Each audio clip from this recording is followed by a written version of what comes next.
Welcome to the Online Digital Marketing Podcast.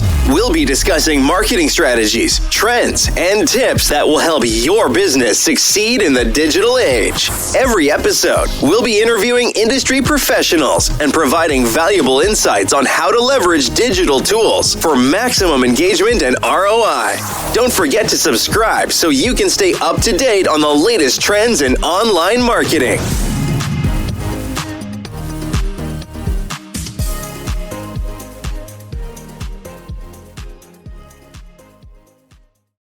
Welcome to the Deep Dive. We're here to unpack complex stuff and, well, basically give you the shortcut to being really well informed.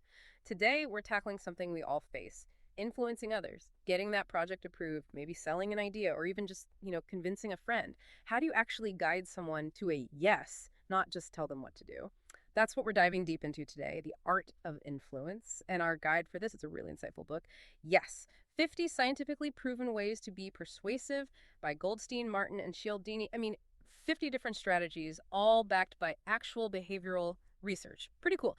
So our mission here is simple: pull out the most important bits from all this science, giving you a direct line to understanding how persuasion really works, those subtle dynamics. Yeah, and what's really interesting, I think, is that persuasion, at its heart, it's not about being sneaky or manipulative. It's really about communicating effectively, connecting with people in the way that ideally lines up with what's good for them too. Think about it: writing an email, designing a landing page, pitching something. The goal underneath is always guiding people towards saying yes. And the framework in the book, it's so thorough because it pulls from just a huge range of psychological principles. It's not just theory, right? It's based on how our brains actually work, those little shortcuts and tendencies we all have. Okay, let's do it. Let's peel back some layers and jump into some of maybe the most surprising or actionable tips right away. First up, this one seems almost too simple: the power of the word because. Tip number 1, give a reason, even if it's kind of weak. Because it just works. It sounds straightforward, right? But there's more to it. Well, yeah. It taps into this sort of autopilot mode we have for requests. Our brains are kind of wired to look for a reason. Any reason, really. So even if the reason itself isn't super strong, just having that because there, it ticks a box mentally. It satisfies that need for justification. And often people just, comply without thinking too hard. Amazing. One word. Okay, so shifting gears a bit from that individual trigger to more group stuff. Social proof. That feels huge. We're social animals, right? We look at what others are doing. So tip 4, point out what others are doing. And 5, show that most people comply. Makes sense. Oh, absolutely. It's a cornerstone, especially in marketing, communication, anywhere you're trying to build trust. Practically, you see it everywhere. Testimonials from happy customers, those most popular tags on products. Yeah, you see that online a lot. Exactly. Or case studies showing success stories. And you can even weave it into stories. That's tip 31, showing how others like them benefited makes it really relatable. Okay, another one that always gets me is scarcity. Tip 19, use deadlines and scarcity. We see this everywhere, too. Limited time only. Why does that work so well on us? It's that classic scarcity principle, right?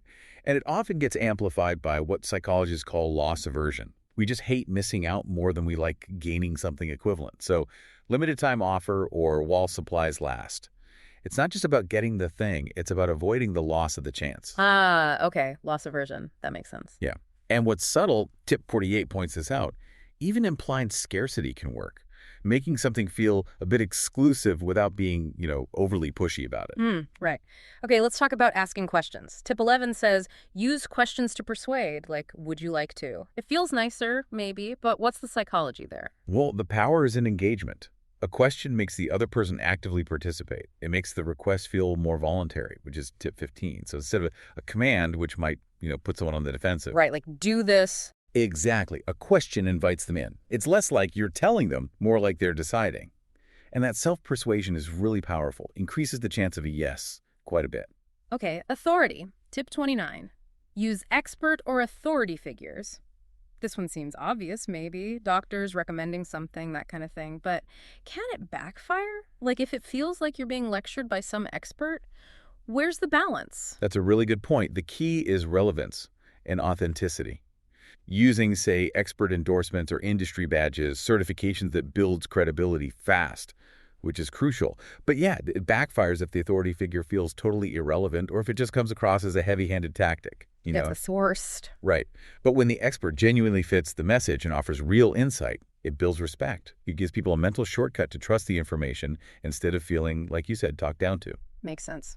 Okay, what about reciprocity? Tip 33. Yeah. Give before asking. Offer something free first. Does that always feel genuine or can it seem calculated? Another great question. It really hinges on genuine value. Reciprocity works because it triggers this deep-seated human thing. We feel obliged to return favors. So when you offer a genuinely useful free guide or a sample, something that actually helps. Not just junk. Exactly. Not just a flimsy excuse. It creates that sense of obligation. People want to return the favor, making them way more open when you eventually ask for something. It feels manipulative only when the gift feels like a trick, not a real contribution. That's crossing the line. Got it. Okay, let's shift to personalization and identity. Tip 3 is simple. Use the word you. And tip 37, use because you are labeling. Like, you're the kind of person who... How does tapping into identity work? Well, it's about making the message resonate deeper, right? Using you makes it instantly personal relevant. And that because you are labeling, that connects to our self-image. We want to be consistent with who we think we are or who we want to be. And you could take it further. Tip 39 talks about positioning the message around group identity, tapping into that need to belong. Or tip 97, appealing to identity, not just action. So instead of just buy this, it's more like, as a busy contractor, you need solutions that save time. Ah, okay. Speaking to who they are. Exactly. Or, as a busy homeowner, you deserve a hassle-free solution. That's why 9 out of 10 customers choose us.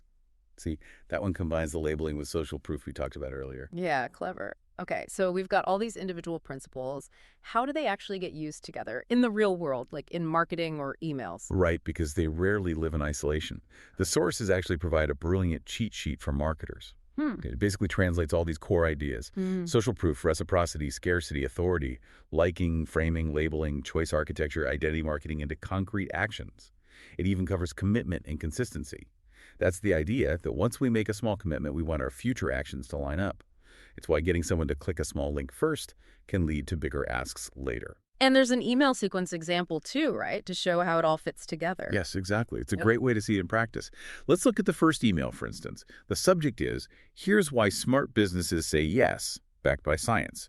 Straight away, that's tip 1, giving a reason. Okay. Then inside, it says something like, most business owners don't realize how small changes in communication can boost conversions by over 30%, all backed by science. So that's using you, tip 3, mentioning small changes, which hints at small commitments, tip 7, implying fewer choices by guiding you, tip 9, and hitting social proof with most business owners, and backed by science, tip 13. Wow, okay, packed in there. Yeah. And the call to action is clear. Want the full breakdown? Click to download 50 ways to say yes. It blends the science, the personalization, the action, guiding you smoothly, and really, the strength here is how comprehensive it all is. It's scientifically grounded, covers so much human psychology, the why behind it all. That makes it super adaptable, For any communication marketing, emails, even just talking to people like we are now, you can even take these ideas and make your own resources like PDFs or checklists. So wrapping this up, it feels like understanding persuasion isn't about learning tricks. It's more about connection, understanding people, and guiding them effectively, ethically. Exactly. It's about smarter, more thoughtful communication. Which leads to maybe a final thought for you, listening. Given all this science about how we're persuaded, how might knowing these 50 strategies change things? Not just how you try to influence others, but maybe how you look at all the messages coming at you every single day. It makes you think, right? It really does. And if you want to dive deeper into actually using these, the full cheat sheet and that email kit we mentioned, based on all this research, are available for you to explore. Ready to take your online business to the next level? Subscribe to our digital marketing podcast and then join our Accountability for Success Mastermind. With expert advice from industry leaders, you'll gain knowledge and insights that will help you succeed in today's digital marketing world. From social media strategies to search engine optimization, we have all the tools you need. Learn from successful entrepreneurs and take control of your online success. Join the Accountability for Success Mastermind now at bit.ly/AFSM podcast.